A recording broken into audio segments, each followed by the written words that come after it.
This is Paul Johnson with the New Frontiers. Now, today, our guest is Mark Meckler. We've been doing a series that have been focused on the origins of the MAGA movement. Again, not because we necessarily agree with MAGA, I certainly don't, but because I want to do a better job of trying to understand them and creating a dialogue where we can converse back and forth with one another. Mark Meckler is actually one of the founders of the Tea Party. He's oftentimes demonized by the left, but I think you'll see in the show he does a very good job of defending his positions. And more importantly, he is working on what's called a Congress of the States. It is an attempt to try to change the Constitution through almost a constitutional like convention, although he'll disagree with exactly my framing of that. But what I will tell you is, while I completely disagree, at least at this point, with doing any type of convention, he does a very good job of pointing out why it is that they're doing what they're doing and what that process might look like. We hope that you enjoy what it is that we do here at the New Frontiers with the Optimistic American. If you like what we do, press that subscribe button and let's get on with this show. I'm just an ordinary optimistic American who still believes that the United States is a great cause for good, which is why I'm always a little bit skeptical of changing that Constitution. Destiny. Destiny. You and I have a rendezvous with destiny. Destiny. Destiny. You and I have a rendezvous with destiny. We choose to go to the moon and duplicate and do the other things, not because they are easy, but because they are hard. Well, I'd like to welcome as our guest to New Frontiers, Mark Meckler. Mark, thank you for being on our show today. Hey, thanks for giving me the space. I appreciate it. And Professor Thompson, thanks for being with us again today, too, to help me interview Mark in this process. Of course. Thanks, Paul. Nice to meet you, Mark. Nice to meet you as well. Now, we're going to try to spend a significant portion of our show talking about Mark's current effort, which is a constitutional convention. But what I'd really like to do before I do that is I'd like to give some color and flavor to Mark. In the 1990s, I was mayor of the city of Phoenix. And one of the things I recall was Mark was engaged in a new effort called the Tea Party movement. Now, the Tea Party movement was very controversial. I was a Democratic mayor at the time. Lots of people on the left weren't crazy about it. But Mark was really actually more of an independent, as I recall. I'll let you describe it for yourself. And you wanted the effort to be more independent. But what I found to be the most interesting during that period of time was that almost the exact same time, people were striking in Greece because they wanted more government services. And I thought it was fascinating. Like, it was only in the United States could you have a group of people striking for less government services. But Mark, tell us about the Tea Party movement, your involvement with that, how it got started. Give us the story to that. Yeah, so my personal background is I'm a lawyer by training, and I was practicing law at the time the Tea Party movement started. It was actually 2009 when it begins, and people are frustrated with, at this point, actually bailouts. These were bailouts of mortgages that were taking place or the government was talking about doing.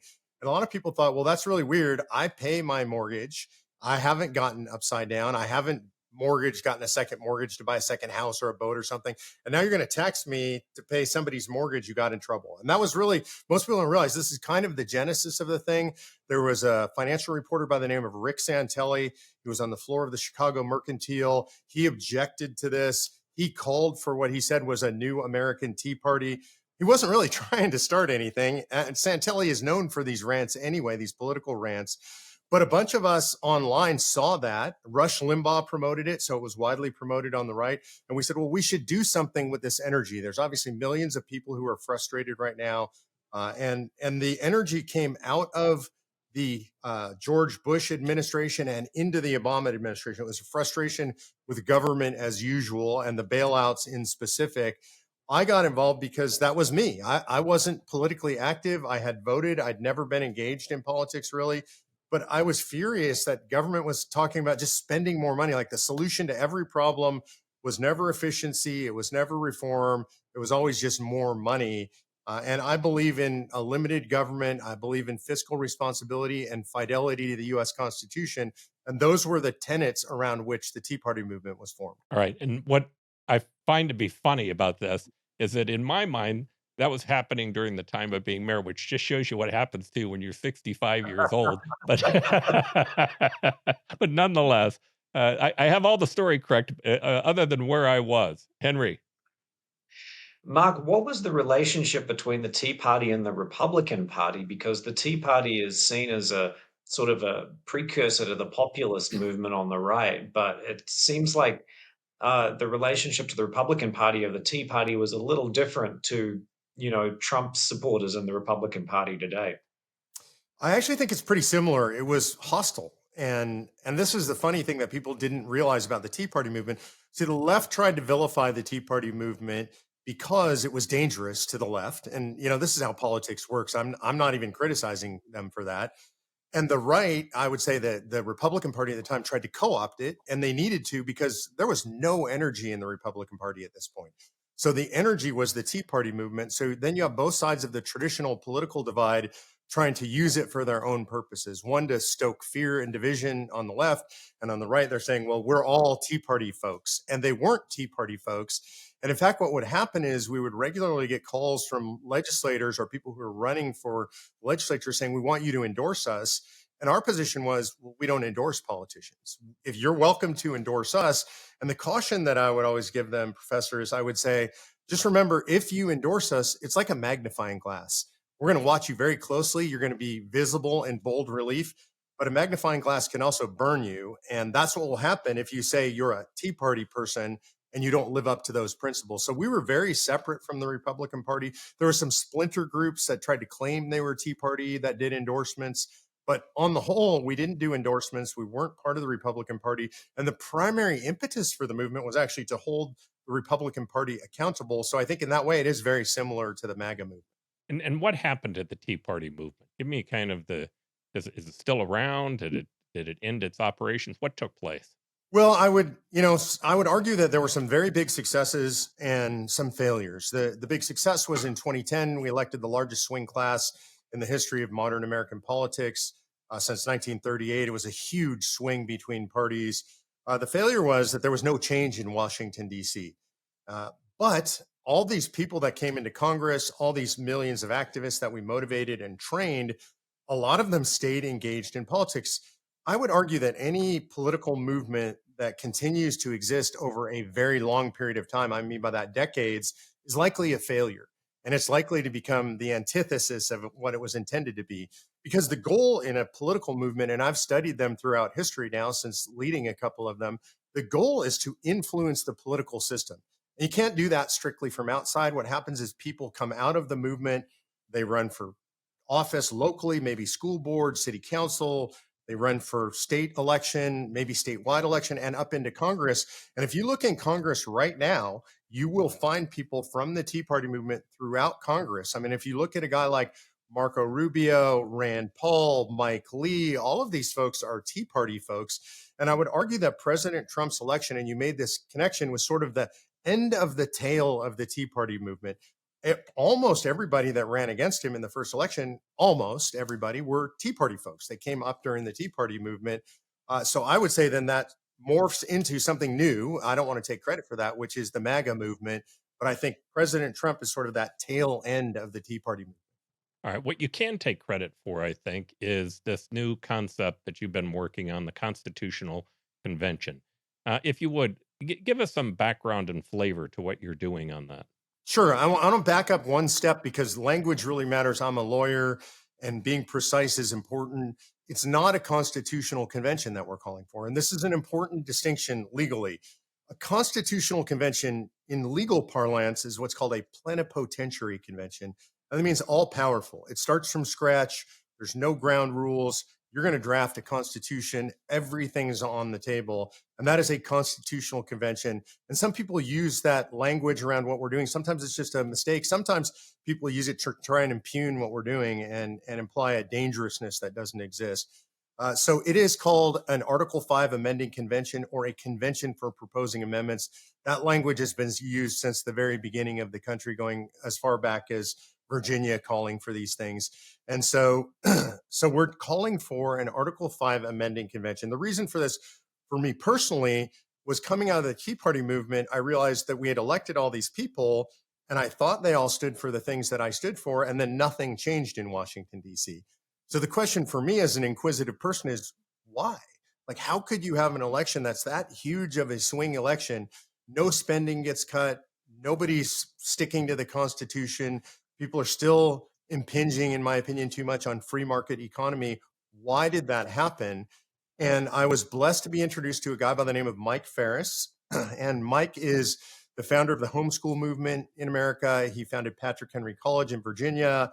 He was the president of Alliance Defending Freedom, big religious freedom organization, constitutional litigator, and I would argue a genius at the level of the framers of our Constitution. And he asked me a question. He said, "Are you happy with what you've accomplished in politics?" And my answer was, "No, I'm miserable." Like, my wife and I invested our lives in this. I shut down my law practice. I quit making money. I almost went broke. We elected all these people and nothing changed. And he said, "Well, you're approaching the problem incorrectly. What you believe, your underlying premise is that we have the wrong personnel in Washington, D.C." And that was correct. That is what I believe. And he said, "What we've done is we've created a structural problem in our system of governance. Our system now looks nothing like what the framers created. And if you put good people into a bad system, you will get a bad result." And I'm a business guy first and a lawyer first. That made perfect sense to me. If I have a broken system, I can hire all the good people I want. I put them in a broken system. You might get a little bit better result, but you're still going to get a broken result. And so he said, you've got to fix the system. And the method that the framers gave us for fixing the system is calling a convention under Article 5 of the Constitution, proposing amendments to the Constitution, and then seeing if you can get those amendments ratified and restoring something more akin to our original system of governance. So, Mark, you say that the Tea Party cohort of legislators in DC didn't give the results that you wanted. What did you think the Tea Party legislators should achieve? And had they sort of pledged to pursue a certain goal that they were then unable to pursue? Yeah, I mean, so there were a couple of things I would argue very specifically. I mean, the first and foremost was to cut spending. And we didn't see any of this. I mean, they never even made an attempt to cut spending. I'll give you a really specific example, Professor. I was in Washington, D.C. for the first debt ceiling fight post that election. So for those of us that were in the Tea Party movement, this was an incredibly exciting moment. We thought, okay, they're going to hold on the debt ceiling unless they get significant cuts. I mean, that's sort of, at this point, we all know they're going to raise the debt ceiling. They're not going to default on the debt. Everybody knows that that's the game. But the question is, can you get significant concessions on spending out of that? I was sitting in a congressman's office. I was literally on Capitol Hill. They were debating this down to the last minute. I mean, it's almost midnight. I'm in Congress. It's late. I'm pumped up. I feel like I'm watching the NFL, the Super Bowl. It's come down to the last minute. And I think this real fight is going on. And one of the staffers turns to me and he goes, "This is done already, right?" And I said, "What do you mean?" He said, "Well, they already cut a deal." I said, and I literally, I felt so naive and so stupid. I said, "What do you mean?" And he said, "Oh, they cut the deal a long time ago. It's just the Democrats know they have to fight until midnight. The Republicans know they have to fight until midnight. It has to look like we're going to hit the debt ceiling and default, or everybody's constituents get mad, but the deal's already been cut long ago." And I was stunned and shocked. I didn't realize that the Kabuki theater was that intense, that everybody, both sides, were playing a game with their constituents. They knew they were going to raise the debt ceiling. They knew they weren't going to cut spending. And so there were no major no spending cuts that I'm aware of that took place during what I would call the Tea Party Congress. All right, so let me. It's going to take me a second to lay out this question, but what I'd like to do is I'd like to have you tell me where maybe you differ from where I am. Okay. I have challenges with the idea of it. What's it called? The Congress of the People. Is that the name of your organization? Convention of States. Convention of States. Thank you. I have challenges with the concept, but I will tell you my reason for it is this show is sponsored by the Optimistic American. Uh, my belief is there's nothing like the United States. There's never been a superpower that has even come close to doing the things that we've done in moving human progress forward. Now, I believe that happened because we had a constitution that centered on the individual. It focused on the individual, and over time, we did civil rights, equal rights, human rights, while all the while protecting the Fifth and the 14th Amendment on property rights and the ability to own what it is that you create. I agree we're spending too much, but it seems to me like with Doge, even that is being improved upon. I mean, You could argue about how messy Doge looks today, but I think they're successful at actually starting to make cuts. So Yes. I guess what I would ask is if we're going to go through this huge change to the, well, maybe not huge because maybe that's not how you define it, but the change to the Constitution in a variety of different ways. My question is why? To what end? What's wrong with the existing country that we have? Yeah, well, I think, and regardless of their political orientation, I think most of your viewers would argue there's a lot wrong with the country that we have. I agree with everything you said as a premise. Like the reason that this country is so extraordinary is the framers laid out this unbelievable, amazing constitution. A fact for your viewers that's absolutely incredible to me is that the average life of a constitution in the world today is 17 years. And here we are pushing towards 250 years. There must be something awful extraordinary about that document.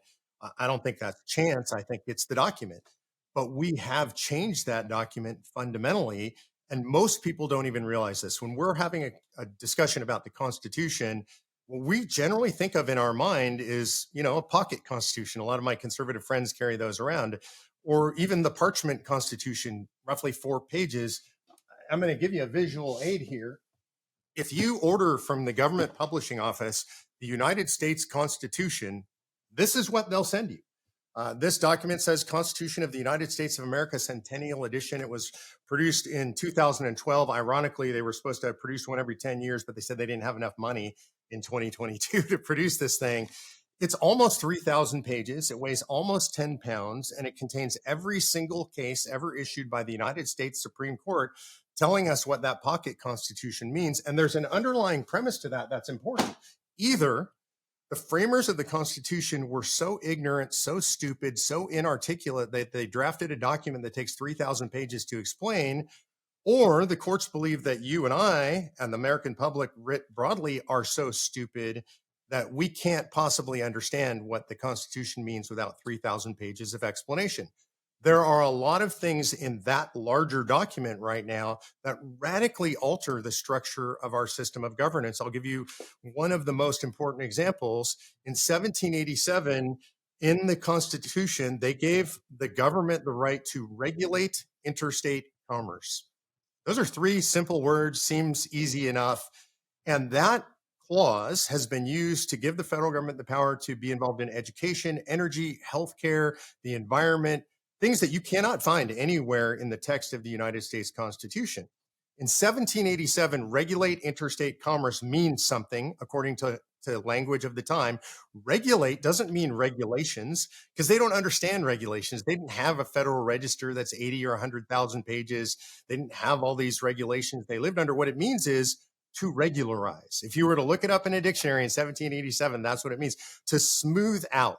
Interstate meant the same thing. Commerce meant shipment across state lines. We think of commerce, I go to Taco Bell and buy lunch. I've done commerce with Taco Bell. That's not what they thought. They just thought shipment of goods. And the reason they put that in the Constitution is New York and New Jersey were engaged in a trade war at the time, and they were loading muskets. I mean, they were literally ready to go to war. All the goods were coming in the port of New York. They were tariffing all of those goods. So everything was more expensive in New Jersey than it was in New York. And they thought that was unfair, and they were going to have a war.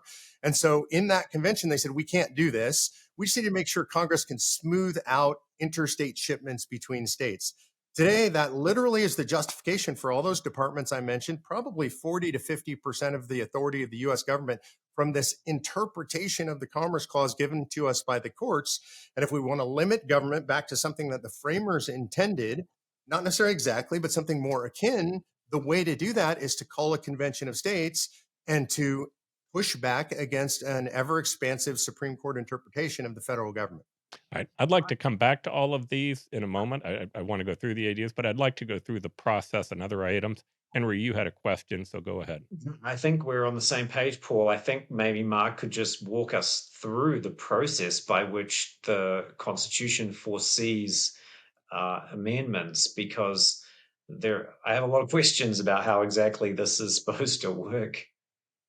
Sure, I can walk through that. So basically what the Constitution says, it's a pretty simple clause. There are two ways to amend the United States Constitution. One is when 2/3 of both houses of Congress wish to propose an amendment. They propose that amendment and it goes out to the states for ratification. It takes 3/4 of states to ratify any amendment. There's a second clause in there, and that was put in at the very end of convention. 2 days before the end of convention, Colonel George Mason stood up and he asked a question. He said, look, we don't have in this document the right for the states to propose amendments or the people. And do we think, are we naive enough to think that a federal government that becomes a tyranny will ever propose amendments to restrain their own tyranny? Madison's notes reflect at that point two Latin words, abbreviations, nin com. There's not a debate. Like every single guy in the room agrees that we have to give the states this right. The way it works for the states is very similar. When 2/3 of the states want to gather in convention to propose amendments, they pass applications through their state legislatures. No governor's signatures involved. It's just a resolution. And they have to call for a convention along the same lines. This is really important. If one says we want to discuss a balanced budget amendment and another says we want to discuss term limits, those don't aggregate legally. You can't get to 2/3 with these two different applications. All the applications, 34 of them, have to say the same thing. When they do, a convention is called. The states will gather. They'll debate the subject matter areas that have been proposed. In our case, those are three. Anything that would impose term limits on Congress and federal officials. So that includes what we would call now the deep state, staffers, bureaucrats, also the judiciary. Second is anything that would impose fiscal restraints on the federal government. That would include things like a balanced budget amendment, potentially tax caps, spending caps. One of my favorites, we should impose generally accepted accounting principles on the federal government so we can actually know what's being spent. And then the final is anything that would limit the scope, power, and jurisdiction of the federal government. The goal there is to attempt to push the government back into the box of enumerated powers. There were 17 enumerated powers in the Constitution, and the federal government was supposed to do no more than that. So they'll gather in convention. They'll debate those three subject matter areas. If you can get 26 states, a simple majority of the states, to agree, and this is a really important thing too, then what they have the power to do is nothing more than make a suggestion. And those suggestions then go out to the states for ratification. And it takes 3/4 of states, 38 states, the highest bar in the entire American system of governance, to ratify anything before it becomes part of the Constitution. That's the process. Okay, I've read Article 5, and by the way, I've listened to a number of um, videos or podcasts that you had done. I also listened to the opposition. There are some things that you said here that the opposition has been saying something different. So I want to do some Right. clarification on a couple of their questions. But I've read Article 5, and what I'd like to start with is you made the comment that this would be verified by 26 of the states. I don't see anything in Article 5 that says how things are verified. How my guess was that has to be decided by Congress as part of the decision making process to go forward. But maybe I'm wrong. Help me understand how you Yeah. know for certain that it's 26 states. So two two things I want to make distinctions there about. First of all, I want to talk about Congress's role. We know exactly what Congress's role is because we have the framers' discussions about this in convention. They wanted to, the entire purpose of the second clause of Article 5 was to cut Congress out of the process. I mean, this is what the debate says. We can't let Congress control this, so let's create this second way. So the idea that Congress would have anything to say other than what's specified in Article 5, it flies in the face of what the framers clearly said they were doing when they gave us this second clause is we're going to have to route around Congress because they're not going to listen to the people anymore. So that's number one. Number two question, and is what I said was, and this is important, and it's a good question on your part, which is I said in order to get something out of the convention and then push to the states for ratification, that it takes a majority vote of 26 states. And you are correct. That's not in Article 5. So the question is, how do I know that? And why do I make that assertion? Well, we've never had an Article 5 in the history of the country, an Article 5 convention. We have had over 41 interstate conventions, 11 before actually the 1787 convention, and roughly 30 since the 1787 convention. And they've all operated. We have the rules for almost all of them. They've all operated on the same rule set. The rules have always said that it takes a simple majority to push anything out of an interstate convention. They've all operated exactly the same. It's always been, by the way, this is an ancillary question. People ask, how do you know it's one state, one vote? People will say, well, it's an electoral college kind of vote or population. Every single interstate convention in the history of the United States of America has operated one state, one vote. And there was a convention actually where they tried to change that. And the states voted, by the way, not to do that. They voted that vote on one state, one vote. And we know there's actually a safeguard to this. This is really important too, because all of the small states would leave if it wasn't one state, one vote, and they would deprive the convention of a quorum. Well, what would happen if the large states left? Because I mean, the idea that I have a home in Montana, but the idea that Montana would have the same amount of vote as Texas doesn't quite seem democratic to me. I mean, there are a lot more people in Texas, so Right. why should Montana have the exact same percentage vote? At least in the United States Congress, we have the ability to have both, the ability to get a vote passed by a vote of the House, which is represented by population, and then one by the Senate, where it's represented by state. In this one, it seems like it's maybe even less democratic than Congress. So, again, that's a kind of a two-part question. So, what would happen if the large states left? The answer is nothing. The convention would go on because you would still have a quorum because there aren't enough large states to conspire together to leave. Also important to What would remember, happen if the small states left and you had still a majority? if the small states left and well, difference between a quorum and a majority. So whether we're talking population or state by state, if the small states get together and leave and the majority of them leave, you deprive the convention of a quorum and the convention falls apart and nothing happens. So But if a my argument would majority be, didn't leave, you could still do it. yeah, So you could meaning absolutely. if you could get states to say, look, we're going to have some type of proportional representation in this process, and 22 states left because they said, no, no, no, we want one state, one vote, you Right. could still move forward with the convention. And again, this brings me to this question of, I guess Let me the get clarity decision, on yeah, let me get clarity on what you're saying there. I just want to make sure I understand.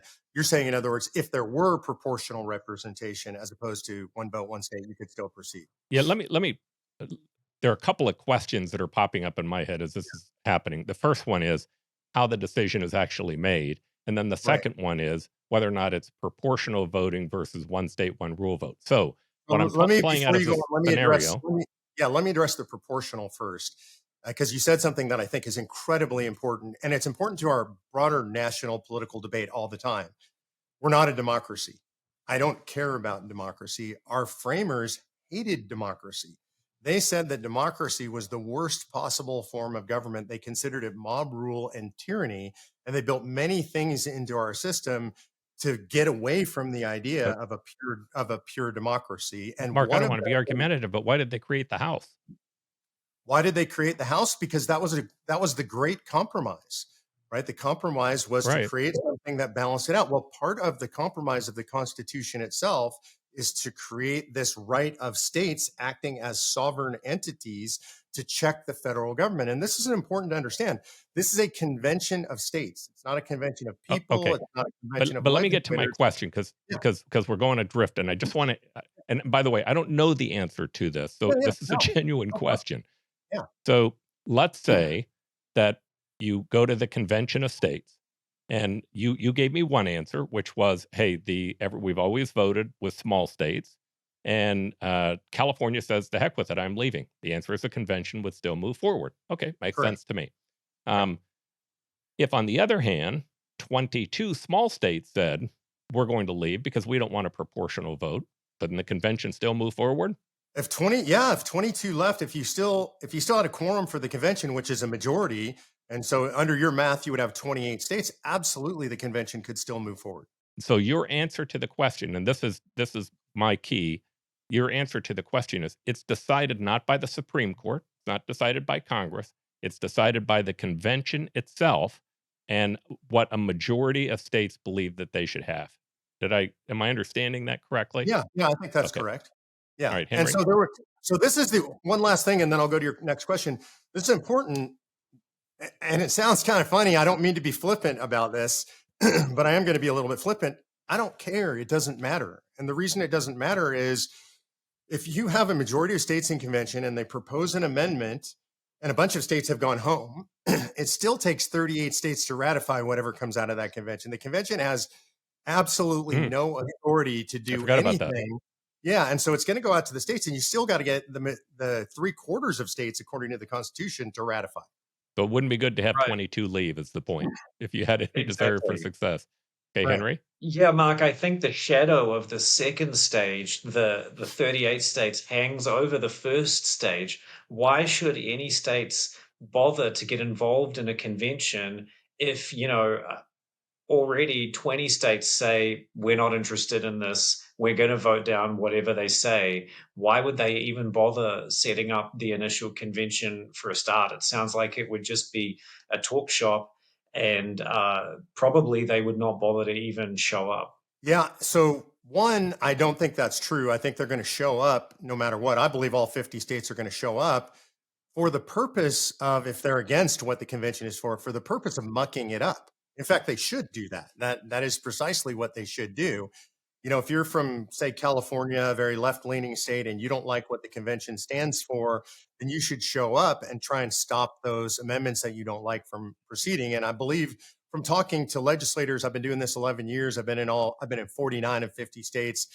Legislators on the left are not saying they're not going to come. They're saying they're going to come and oppose. So I expect them to come, number one. And number two, that's sort of the worst case scenario. I understand what you're saying, but I don't believe that's the case, because we polled all of this stuff and the convention is not proposing anything radical.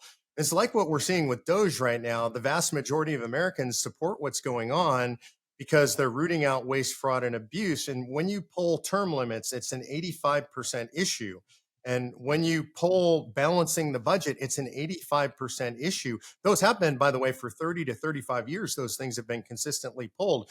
When you poll, is the government too big? Does it do too much? Currently, right now, today, 59% of Americans say the government is too big and does too much. So all the core issues in convention are they're sort of easy core issues for the American public. A couple more things I'll throw out there. The American public hates 2,000-page bills. We'll pass an amendment, and the states wildly will ratify an amendment that is called a single subject amendment. Most states have this either in law or in their constitution, saying only one subject per bill. The American people love that. Here's another one, 9 on the Supreme Court. The American people are broadly in favor of that. They don't like the idea of packing the Supreme Court. So I think the things that come out of convention will not be the controversial things, because I think people understand those can't pass on either side of the aisle. And I actually think that's really good. All right, I'm going to put three things in one question, so that because I really want to get to the before we lose you, I want to get to the items that we may change. But I'm going to focus on process for a minute. I'm going to ask them together so that Okay. you can ask them. One of the things that your opposition said was that you guys might use an application for a group that wanted to abolish slavery, meaning that you could use applications that went all the way back into 1850, that the applications didn't have to look alike.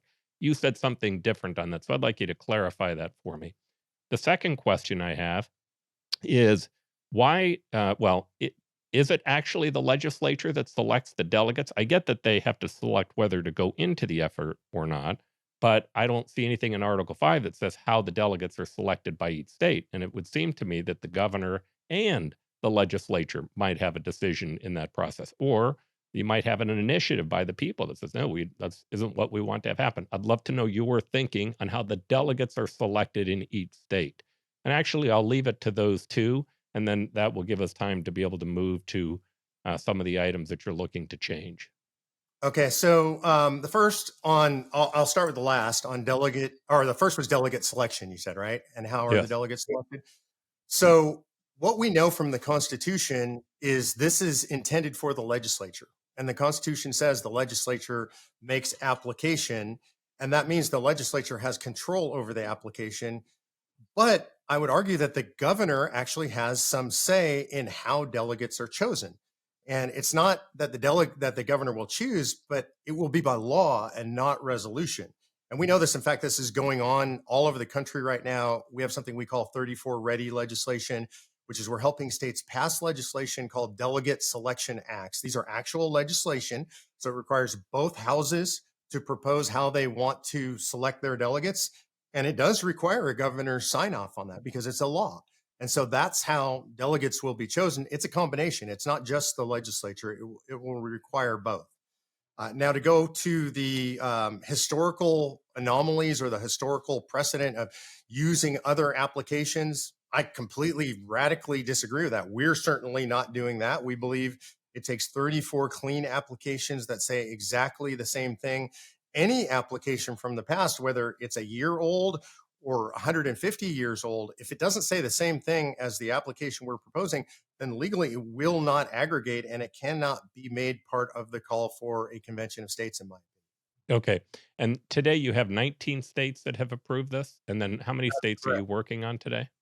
There's 19 states have approved it. We're always working in all 50 states, including backstopping, making sure we don't lose any resolutions.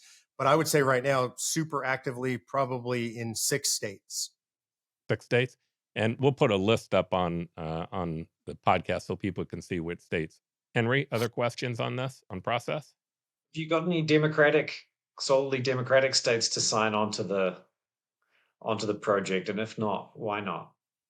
Yeah, we have not yet, though we're making progress. For example, Hawaii, which is the most Democratic state in the country, the legislature, I believe there's still no Republicans even in their Senate. We came out of their Senate committees last year, all Democrat sponsors, 5 Democrat sponsors sponsoring this resolution. So we do have Democrat sponsors all over the country. We occasionally get Democrats who vote in favor. I would argue there are 2 reasons why we primarily don't. One is I would argue that having and I, by the way, have been an independent most of my political life as well. And so having friends sort of in both camps, I would argue that the Democrat Party today is much more tribal than the Republican Party. And so they just get told no, that they're not allowed to vote on this. I've had many Democrats across the country tell me they're in favor. I generally won't name names, but I'll give you a specific example. In the Montana legislature last year, we actually had a Democrat that was going to vote for us in the Senate. It would have put us over the line. And she actually got a call from Democrat Senator John Tester, who told her that if she voted for this, that they would run a primary candidate against her and that they would drive her out of the party. And so we get a lot of that on the left, unfortunately. But we do have Democrat sponsors around. And I think the closer we'll get, the more we'll see that. In Massachusetts, we've passed out of committee 2 different committees 2 years in a row in Massachusetts. It's always incremental. I'm hoping that we make it to the floor this year in Massachusetts. I don't necessarily expect we would win, but we are seeing more and more Democrats. The second reason, other than tribalism, which, by the way, I'm not complaining about that. It's just a political reality. The second reason is I'm a conservative and I'm an out conservative. People know who I am. I have a long history. And when you look at the people who sort of are on the front page of our website supporting, they're mostly kind of red meat conservative folks who have come out in favor of this. And I think there's a reason for that. We on the conservative side talk a lot about the Constitution. Like it's something we love. It's something we revere. It's something we hold up in a very high place. Most people that I know that are conservatives have the Constitution on the wall in their office. I've got one. Most of us carry it around. That issue of trying to fix the Constitution, help the Constitution, restore the Constitution tends to be more of a right-wing issue. So if I were of the left and I looked at our website, I'd be like, oh, this Meckler guy is scary. Mark Levin, Limbaugh was a supporter, Hannity, all these guys, they're like red meat conservatives. It seems kind of a scary idea if you come from the left. I look at issues on an issue by issue basis. I'm a conservative on some issues. I'm a liberal on other issues. I think what's happened to the tribalism, I do believe it exists on both sides. And the challenge with tribalism is that we move into this next stage after we decide to be a part of a tribe, where anytime something goes wrong, we defend our extremes on either end because we're part of that tribe. And there are different ways to defend them. One is to actually defend them. Another way is to utilize moral relativeness by saying, well, yeah, but look at the other side. Look at how Agreed. horrible they're doing. Right. And unfortunately, everything evolves into labels as opposed to let's talk about the ideas, I right? totally And I agree. like talking about the ideas Yeah. because to me, those are what matter, right? So let's talk about the ideas here. And I'm going to start with the most popular and go to the least, well, what I think is the most worrisome for me. I don't know if they're the least popular because I haven't seen polls on any of this stuff. Yep. Start with term limits. I think term limits will be very popular for the United States. I think there are a lot of people who believe that should happen. Of course, the challenge to that is that means that you'll have a constant turnover. And today, in many ways, conservatives are doing better than liberals, and it's going to put them at risk, just like it would put the liberals at risk. What's your Right. logic for being a big supporter of term limits? Well, I'll be honest with you, I'm kind of on the fence on term limits on a personal Okay. level. But having been in politics now 15 years, my goal in politics is to study statesmen and stateswomen and be one of them. And so for me, one of the things that means in the United States is I put my faith in the American people above myself, above my own opinions. 85% of Americans want term limits on Congress. And that means I have an obligation to push for that debate in a meaningful way. I can argue against term limits because also I think you potentially empower the staffers and the bureaucrats. This is why we built in the opportunity to give staffers and bureaucrats term limits as well. So I'm kind of on the fence on that one. But I also think if you build in term limits that are long enough, I think it's healthier for the system. I'll give you an example. We did a simulated convention of states. What came out of that, these are mostly legislators that came in for the simulation. And they said, well, term limits should be a combination in House and Senate of 24 years, no more than 2 terms in the Senate or 6 terms in the House combined. And when we came out with that, when these legislators proposed that, our grassroots were outraged. And they said, 24 years, that's an outrageous amount of time. And that seems ridiculous. And to me, at a gut level, as a grassroots activist, that's what I thought. Right. And then I started talking to people and listening to the debates. It's about, like you talked about, let's listen, let's see what people really say. And I found out, and I didn't know this, the term of the average congressman in the United States legislature is 11 years. So when you say 24, it's a lot longer than the average person serves. And then you start asking people, well, why do you want term limits? And if you ask people, they say Pelosi, Schumer, McConnell, just the people who've been there forever, the people that all of us would name, they never name anybody that's been there 11 or 12 years. That they're not thinking of that. So if you think, well, 24 years gets rid of the problem that most Americans really don't like, these people who've been there forever, and it creates a little bit of turnover, gets rid of those people who build these incredible power bases, but it also lets people in long enough so that they learn the system, can rise in leadership, understand where the levers and buttons are. So that's kind of where I fall on term limits. I'm How probably about a term fan. limits for Supreme Court? I'm not sure I believe in term limits per se for Supreme Court. I might personally be in favor of term limits based on age, at a certain age. One of the things that frustrates me immensely about the Supreme Court right now is we're all fighting to put kids on the Supreme Court. Obviously, I'm kids in parentheses there, or in quotes, scare quotes, because we have to, because they're going to be there forever, right? And so we want the 40-year-old or the 45-year-old or the 38-year-old. I don't think we necessarily get the best jurists because of that. So I'd like to see that juggled in some way that I wouldn't mind putting a 60-year-old on the bench and get some real wisdom in there from somebody who maybe been on the bench for a long time and has a lot of thought. But I'd also like to see, I know, like my dad passed away recently, he was 85 years old. I watched him decline cognitively. Most of the 85-year-olds I know are declining to some extent cognitively. And so I think we ought to have an upper age on the terms of Supreme Court justices. There are exceptions. I know 95-year-olds that are really sharp, but I think that's rare. So I might be in favor of an age term limit. It seems like your major proposal, though, is the balanced budget amendment. Is that right? Don't you think that explains part of the vehement opposition from the Democrats, and also the centralized nature of the opposition from the Democrats, that the Democrats are more invested in a lot of the legacy social spending programs, New Deal programs, and that the balanced budget amendment therefore antagonizes the Democrats so much more than the Republicans? Yeah, I think that's true, generally speaking, with the political class. And I think it's important that we make a distinction between the political class and just average Democrats or Republicans out there. Average Democrats or Republicans all love the balanced budget amendment in one form or another. I don't know exactly what that looks like. I'm not an economic expert or a government spending expert. It would really take some serious debate on that.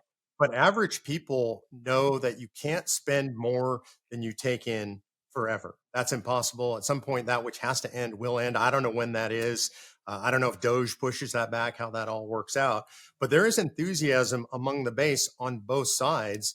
And even if you look at the support right now for what Doge is doing, and as you guys discussed, maybe it's overly aggressive, reckless, they're breaking things, whatever we want to say about it. The majority of the public support it. They understand that spending can't continue to grow unabated. And here's an important fact, which is really amazing. Since the beginning of the country, since Washington's administration, every administration in the history of the United States of America has grown the size and scope of the federal government, with the exception of the Coolidge administration. And that even goes for the Reagan administration, which so many conservatives hold up as kind of the icon of conservatism and fiscal restraint.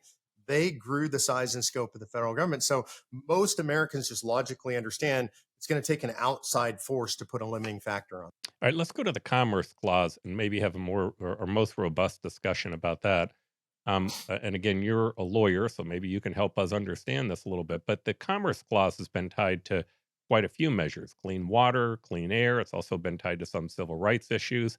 Um, do you believe that if you get rid of the Commerce Clause, it's the idea that you don't support clean air or clean water from a federal government standpoint engagement in it, or civil rights or equal rights? Help me understand that.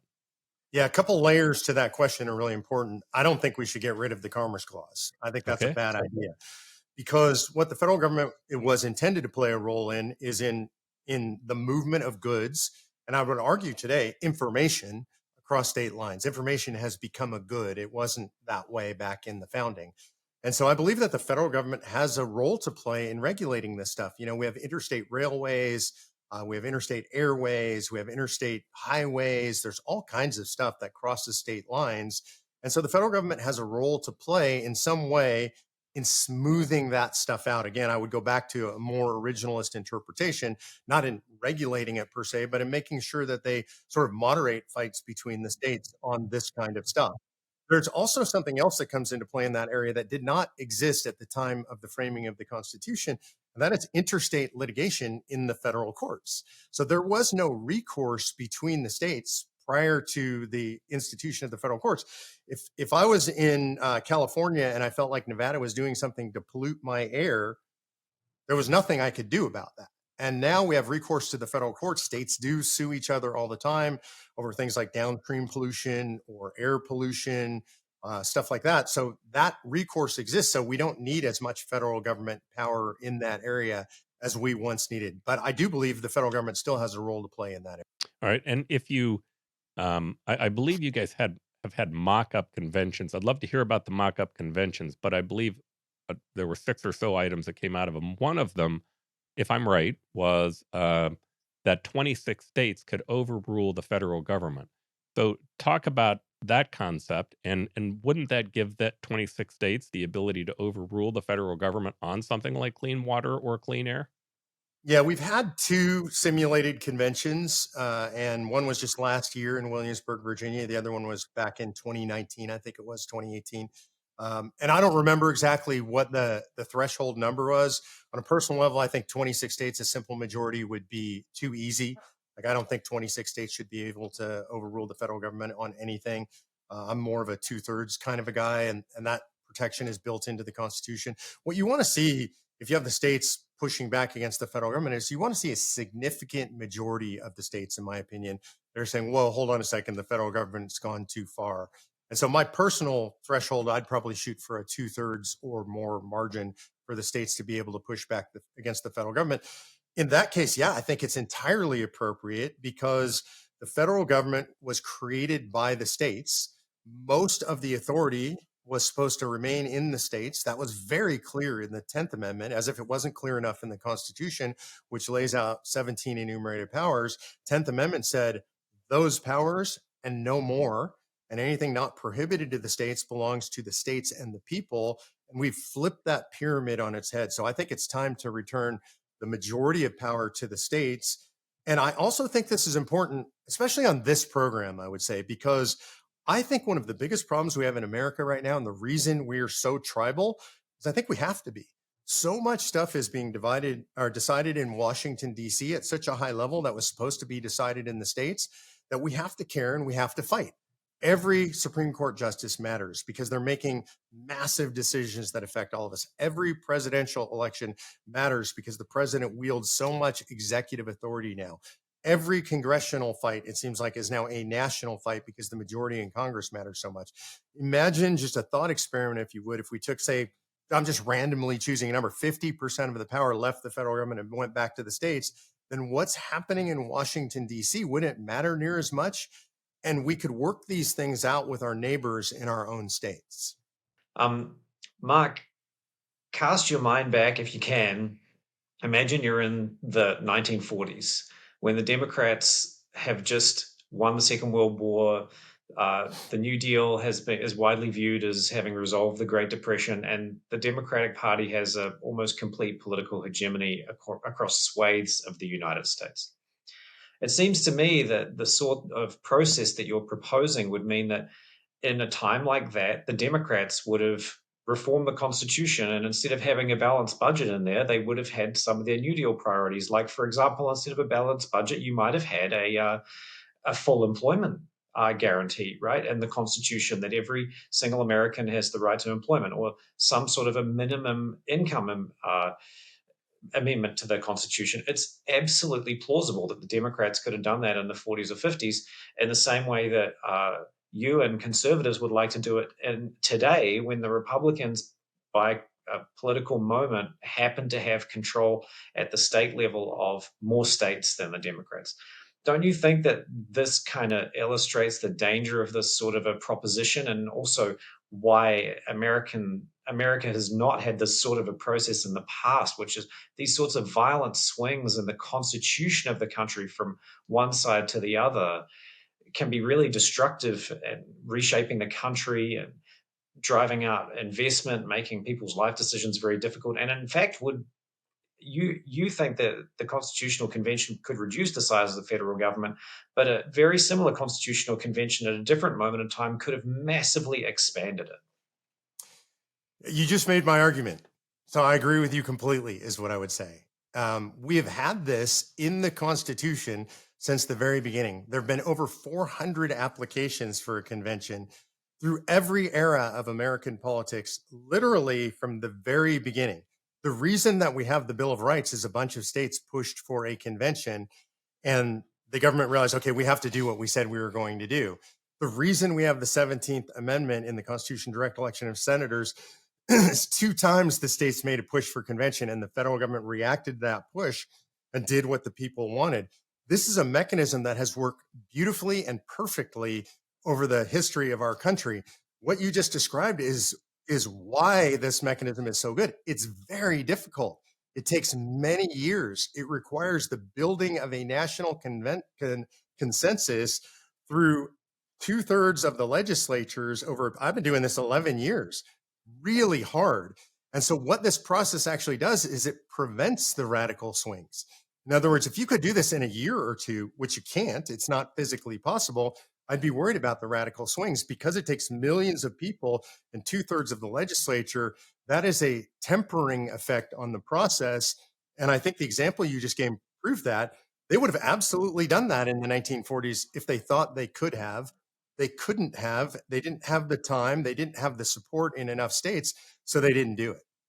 All right. So, Mark, let me ask a question. Talk about the safeguard, because I've heard you talk about the safeguard, and I think this is important. And again, I want to know where the authority for this comes from. But after you make a decision, let's say that you decide that you want to send out a balanced budget amendment out of the Constitutional Convention, out of the Congress of the states, you still have to send it back to the states for ratification. And if you would talk about that process.